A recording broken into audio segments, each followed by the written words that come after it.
Cortex கம்பெனின்ற petroleum company இந்தியாவில் petrol plant உருவாக்க திட்டம் போடுறாங்க. அவங்க நினைச்ச மாதிரி ஆயில் பிளான்ட்டுக்கு பர்மிஷன் கொடுத்துட்றாங்க. இங்க அவங்க வந்து அவங்களோட பிளான்ட்டை ஆரம்பிக்கிறாங்க. அந்த பிளான்ட் மூலமா நிறைய பெட்ரோல் பங்க்ஸை உருவாக்குறாங்க, நிறைய லாபமும் அடையறாங்க.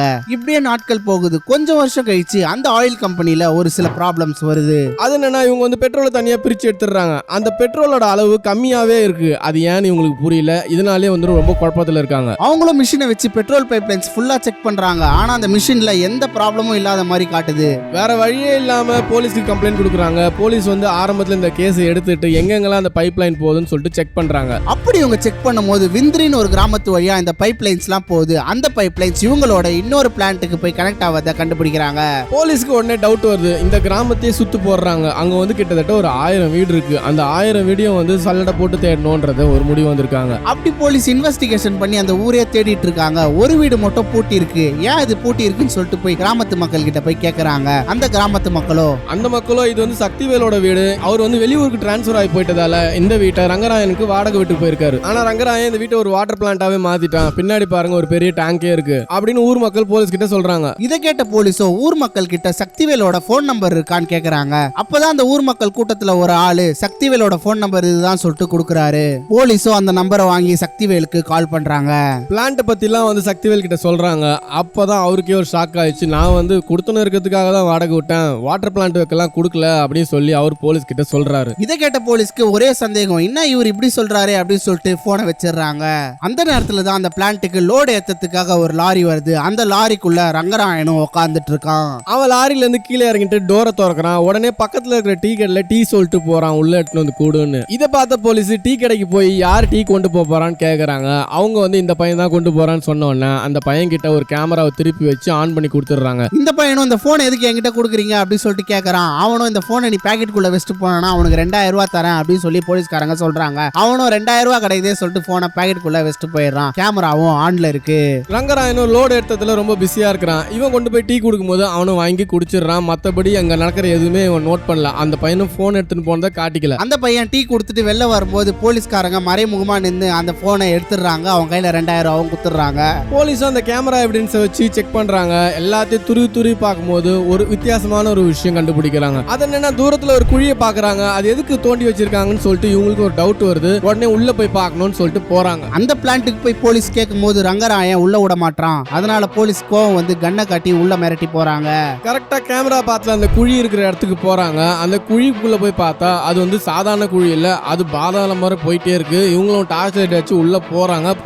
போயிட்டே இருக்கு. அந்த சுரங்கம் என்னதான் கரெக்டா அந்த பெட்ரோல் பிளான்ட்டோட பைப் லைன் கிட்ட போகுது. அந்த பைப் லைனை போய் செக் பண்ணும்போது ஒரு சின்னதா ஒரு ஓட்டை போட்டிருக்காங்க. அந்த ஓட்டையோ துல்லியமா போட்டிருக்கானுங்க. ஏன்னா ஓட்டை போட்ட இடம் வெடிச்சிரும். ஆனா துல்லியமா ஒரு ஆளை வச்சு போட்டிருக்காங்க. போட்டு அதுல இருந்து பெட்ரோலை எடுக்கிறானுங்க இவனுங்க. இதை பார்த்த போலீஸ்க்கு ஒரே சந்தேகம், இவ்வளவு பெரிய பைப் லைன்ல எப்படி இவங்க ஓட்ட போட்டிருப்பானுங்க? ஏன்னா ட்ரில்லிங் மிஷின்ல ஓட்ட போட்டா அந்த பிட்ல வந்து ஹீட் ஆகும். அந்த ஹீட் மூலமா பிளான்ட்டை வெடிச்சு சதுரிடுமே, எப்படி இவனுங்க பண்ணானுங்கன்னு சொல்லிட்டு அவன்கிட்ட போய் கேட்கறாங்க. கொஞ்சத்துல ரங்கராயன் உண்மையை சொல்லவே இல்லை. போலீஸும் பயங்கரமா மிரட்டி விசாரிச்சு கேட்கும் போதுதான் அவன் சொல்றான், கொரியா நாட்டுல பைப் லைனை துல்லியமா ஓட்ட போடுற ஒருத்தன் இருக்கிறான். அவனை கூப்பிட்டு தான் நாங்க இந்த ஓட்டைய போட்டோம் அப்படின்னு சொல்றானுங்க.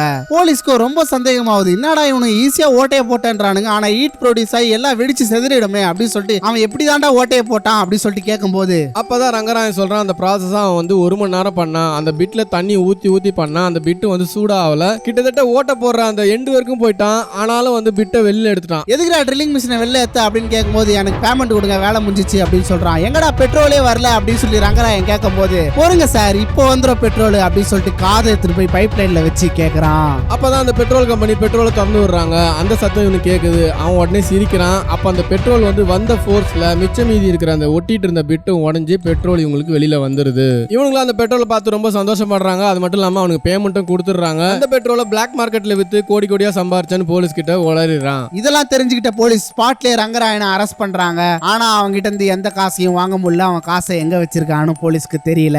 சரி ஓகே, 2வது கதைக்கு ஜம்ப் ஆகலாம். ஒரு சின்ன பையனும் அவன் ஃப்ரெண்டும் சைக்கிள் ஓட்டிட்டு வந்துட்டு இருக்காங்க. அப்போ ஒரு கல்ல கவனிக்கல, அந்த கல்லு மேல ஏத்திட்டாங்க, கீழே விழுந்துடுறாங்க. அதுக்கு முன்னாடி இந்த மாதிரி கண்டென்ட்ஸ் டெய்லி பார்க்க சேனலை சப்ஸ்கிரைப் பண்ணிக்கோங்க. விழுந்து அந்த பசங்க அந்த கல்லை தூக்க முடியாம ஒருத்தர் கிட்ட போய் ஹெல்ப் கேக்குறாங்க. இந்த கல்லுக்கு தூக்கி போடுங்க, இல்லைன்னா எங்களை மாதிரி இன்னொருத்தவங்க வந்து கீழே விழுந்துருவாங்க அப்படின்னு சொல்லிட்டு. ஆனா அதை பார்த்த நபரும் எனக்கு நிறைய வேலை இருக்குது, நீங்களே தூக்கி போட்டுக்கோங்க அப்படின்னு சொல்லிட்டு போயிடுறாரு. போன நபர் வந்து வீட்டுல இருக்காரு. அப்போ வந்து அவர் பையன் கால் பண்றாரு, நான் ஊருக்கு வந்துகிட்டு இருக்கேன்னு. இவருக்கு ரொம்ப சந்தோஷம், ஏன்னா 2 வருஷம் கழிச்சு வராருன்னு. அப்படி பேசி பேசிக்கிட்டே இருக்கும்போது டமால் ஒரு சவுண்ட் கேக்குது போன்ல. இவருக்கு ஒண்ணுமே புரியல, என்ன கத்துறாரு. கொஞ்ச நேரம் கழிச்சு காம் டவுன் ஆகுறாரு. எதனா நாய் குறுக்கால வந்திருக்கும், அதனால தான் கட் பண்ணிருப்பான் அப்படின்னு சொல்லிட்டு கம்முன்னு இருக்காரு. 1 hour பாஸ் ஆயிடுது, இவனும் கால் பண்ணல. கொஞ்ச நேரம் கழிச்சு அன்னோன் நம்பர்ல இருந்து கால் வருது. உங்க பையனுக்கு வந்து ஆக்சிடென்ட் ஆச்சு, கொஞ்சம் சீக்கிரம் வாங்க அப்படின்னு சொல்லி சொல்றாங்க. இவரும் பதறி அடிச்சுட்டு போறாரு. எந்த இடம்னு பாத்தீங்கன்னா காலைல ஒரு பையன் வந்து கல்லு தடுக்கி கீழே வந்தாங்க பாத்தீங்களா, அந்த இடத்துக்கு தான் போறாரு. அங்க அதே கல்லு மேல இவர் காரை ஏத்தி கீழே வந்திருக்காரு. லக்கிலி அவர் பையனுக்கு எதுவும் ஆகல. ஆனா அண்ணில இருந்து ஒரு பாடம் கத்துக்கிட்டாரு. எங்கெங்கெல்லாம் இந்த மாதிரி ரோட்ல பெரிய கல்லு குறுக்கல நிக்குதோ அதெல்லாம் எடுத்து போறதுதான் இவரோட வேலையா இருக்கு. சரி, ஓகே. வீடியோவோட கடைசி உண்மை கதை எதை பத்தினா, பிரான்ஸ் நாட்டுல நடேன்ற ஒரு பொண்ணு ஹெலிகாப்டர் ட்ரைனிங் போயிட்டு இருக்காங்க. இவங்க இந்த ட்ரைனிங்கை பல மாசமா எடுத்துட்டு அதை சக்சஸ்ஃபுல்லா பினிஷும் பண்றாங்க. ஒரு நாள் இவங்க ஒரு வாடகை ஹெலிகாப்டரை வந்து பயிற்சின்னு சொல்லி எடுக்கிறாங்க. அதுக்கு முன்னாடி இந்த மாதிரி கண்டென்ட்ஸ் டெய்லி பார்க்க இந்த வீடியோக்கு ஒரு லைக் கொடுத்துருங்க.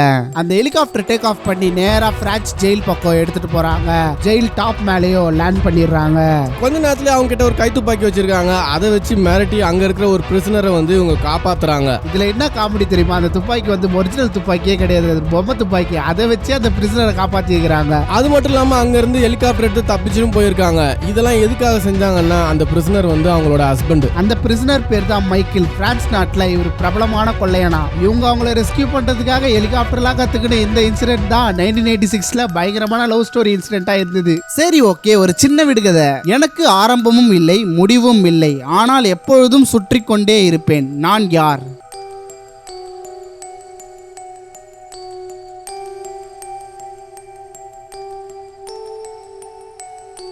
இதுக்கு ஆன்சர் தெரிஞ்சா கமெண்ட் செக்ஷன்ல சொல்லுங்க. கரெக்டான ஆன்சரை பின் பண்ணி வைக்கிறேன். சரி, ஓகே. இந்த வீடியோக்கு ஒரு லைக் கொடுத்துருங்க.